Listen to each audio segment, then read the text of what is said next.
Hello and welcome to another episode of Martin Mechanical Machines. My name's John and today we are looking at this beauty. It's a 1992 Peugeot 205 XL 1600 automatic. Quite unusual this car as it has a single point injection. I believe it's very much the same engine as in the 1.6 GTI but with an automatic box, which I would imagine the engine has been detuned as they did with the 1.9 with the Gentry. It was a 1.9 GTI engine, but they detuned it from 120 to 105, and with this I think it was 100 with a 1.6 and it's probably detuned to 80 or something like that. But it's a lovely thing. There is a previous video from early on in the channel which you can go back and look, similar spot that I talked about this vehicle. And it was in a better condition than it is right now. Sadly, it's the middle of winter and it's in a pretty filthy state, but I thought we'd do a video on it because, as you know, with my hernia I'm still recovering and doing the videos is more difficult. Anyway, we'll have a little buzz round. So yeah, she's a 1992 1600 automatic. This was my father-in-law's mother's car originally. Now she got it because as a mobility car, and she didn't like it. So my father-in-law's father drove it for the rest of for another few years, and it actually languished in a garage for a long time. When he sadly passed in 2013, I think it was. It came out the garage, and instead of getting rid of it, we couldn't bring ourselves to do that because it's a bit of family history. The fact it had been in my my partner's family all of its life, we couldn't get rid of it. Now I decided that I needed a new car, well, another car as a runaround, and my father-in-law wasn't using this, so he said, well, you use it for now, which is what I've done. Now it's been 5 years that I've been the custodian of this car, and I've looked after it. I put the wheels on. Originally had 13-inch steels with hubcap, which I didn't like, so I found these. I gave them a quick tidy up myself with some paint, and they've lasted quite well. We put some decent Michelin cross climates on there, the cross climate ones, and they've been absolutely brilliant. They really have been good on the car. So I've done that to it. We also, when we first got it, the bumper was quite mangled. This area here was all very badly damaged, and same on the other side. And it also had these humongous fog lights on the front, which were broken. They didn't work, and they were completely useless, really. And this being a base model, I think it was a sweetener that was given in the deal at the dealership. So we took those off. I found a new bumper from a remanufactured bumper from a company down in northwest London, and I fitted that. And we've spent quite a lot of money on the old girl, but because it's that family heirloom, we can't really bear to let it go, and these will just go very, very quickly. So as you can see, bodywork's actually really good. There's a couple of areas you can just see there, the door there, and just in the corner back of the sill there, it's just starting to bubble. Underneath's pretty good. Had quite a lot of work on the last MOT. It has got a bit of damage, and this was linked to the damage that was on the bumper. My father-in-law's father had a little knock in it not long before he stopped driving it, and it's been repaired but not very well. But we've left it because to me it's part of the vehicle's history. Like I said, there is another video of this on the channel much earlier. It was probably, I don't know, 7th or 8th video, something like that. And you can go and watch that if you really want to. I would advise actually, because the car was in a much better condition at that point, cleanliness wise, etc. So yeah, so what we're going to do now is I'm going to take you out for a little spin in it. I've got my camera person in the car again, and we're going to go and have a little jaunt up the road, very similar to we did in the previous LT video. And we'll go from there. And I'll keep talking like I do and have a rabbit and tell you a bit more about the car. So let's go inside first. And here she is. Like I said, she's this automatic. And unusual, which I think is unusual, that it's a 4-speed automatic. Now in my mind it should be a 3-speed.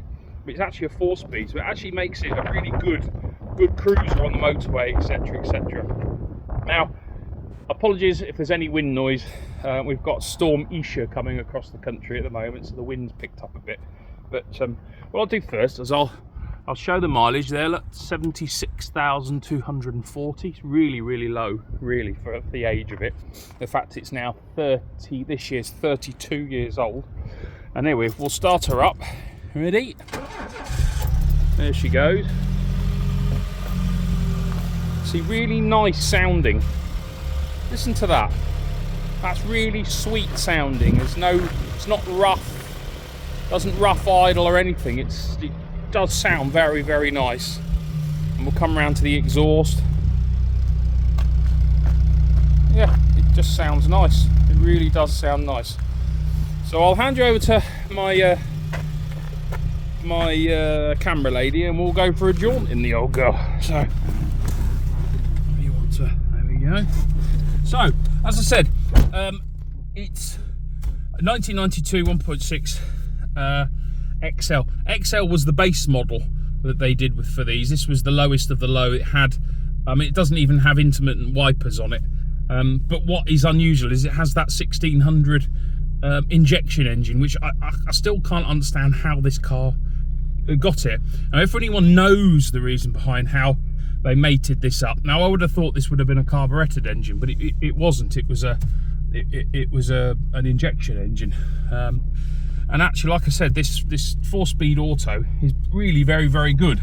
So I've done quite. I think when we got this, it had 54,000. It's got 76 now, so we've done over 20,000 in the thing, and it's been brilliant. It really has. Okay, we've had to spend money on it, but you find me a car that's 32 years old that you haven't had to spend money on. Anyway, we're about to set off. So, foot on the foot brake and into gear.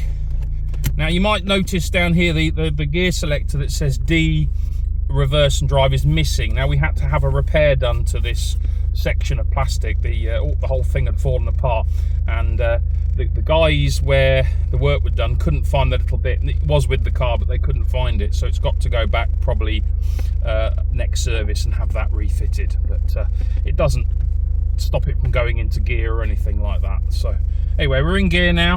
Handbrake off. It's got power steering, which is very light, and being an auto, it just creeps away nice and easily. And I would say we've driven this loads of places. It previously went to, in its first life with my in-laws' parents, my father-in-law's parents, it travelled to France multiple times, and they used it a lot. And then since we've had it, we've done multiple trips, long distance in it. I've been to London multiple times in it, and it doesn't fail to drive very well still for the age that it is.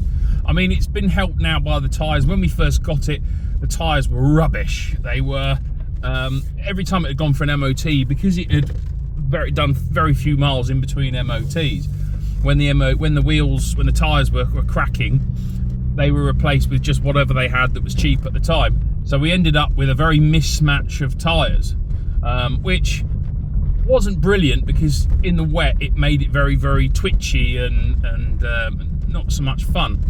So I then decided to put these 1.6 pepper pots on, which I think look brilliant on it. That really makes it look great.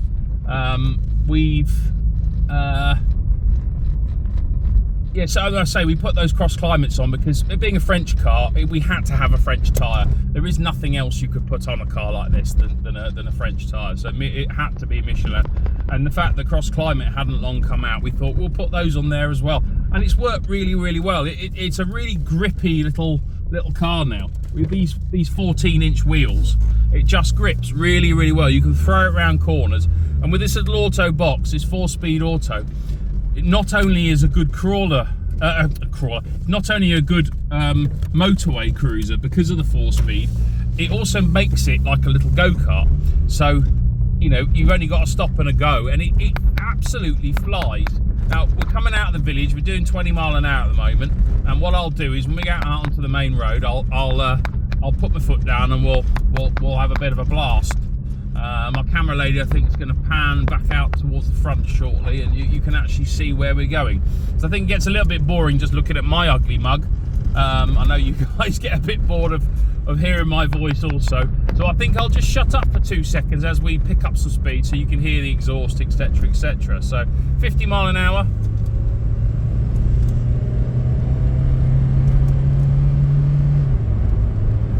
But yeah, it picks up speed very, very well. Really, very, very well. It's got a lot of pep. A lot of pep. We've done over 20,000 miles in it, and it's mainly been short journeys because we run a Skoda Superb diesel, which, you know, they say you shouldn't do lots of short journeys in a diesel because of the DPF can get clogged, and actually we have had some DPF issues with it in the last few years, and so we've been using we refer to this little car as the Pug. So the Pug has been our go-to vehicle for the short journeys. Also taking it to loads of shows. I live in Warwickshire, and there's loads of fantastic evening shows.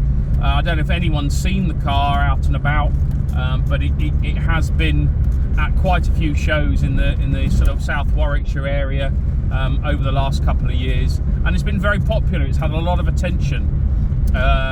There's the National Heritage Museum at Gaydon, and they do an evening show there once a month in the spring and summer, and this has been there several times and gets a lot of attention. I think because it's unusual, it being an XL model, but it's got the bulge in the bonnet, which I'm told is unusual for the car, and it being the 1600 and automatic and base model, it's just an unusual car. It's got to be a rare beast. I haven't been on the website to look at how many of these actually exist, but apparently, well, I'd imagine there's probably not very many. So, you know, it's a car that needs to survive, because if it doesn't, there'll be none left. And, you know, I think we'll just keep this car going for many, many more years to come, and having enjoyment of it. So yeah, I hope you've enjoyed this video, guys. It was, again, just a quick one, because I can't do a lot at the moment with my healing from the op. But I hope you've enjoyed this video. Like and subscribe, tell your friends. Let's build the channel. Already, since we did the LT video about a week or so ago, we're now at 242 subscribers. I can't remember how many we had then, and the channel's growing really, really well. I'm loving the comments. I've always said that I love positive and the negative. I really, you know, if you're not happy with the videos, you're not happy with the content, please do tell me about it. I particularly like a comment from a chap on the LT video where it basically said that I was doing stuff in the glove box. I don't, by the way. But yeah, the video, I'm loving the comments, so please keep those comments coming, because they really help me to bring out better content for you guys, and that's what I'm here for. I want you to feel and get enjoyment from these videos. So yeah, like and subscribe, tell your friends, let's build the channel, and when we are pushing 250 subscribers, which I'm really over the moon with, and we can get over that and then move towards 500, I'll be over the moon. And I may, you know, if people are really liking the video, then I might start to look at getting merchandise out, maybe some stickers, maybe some hats, pens, that kind of thing, maybe a t-shirts in the future. And let's grow this channel and make it really, really, really successful. So yeah, thank you very much, guys. Take care, and bye for now.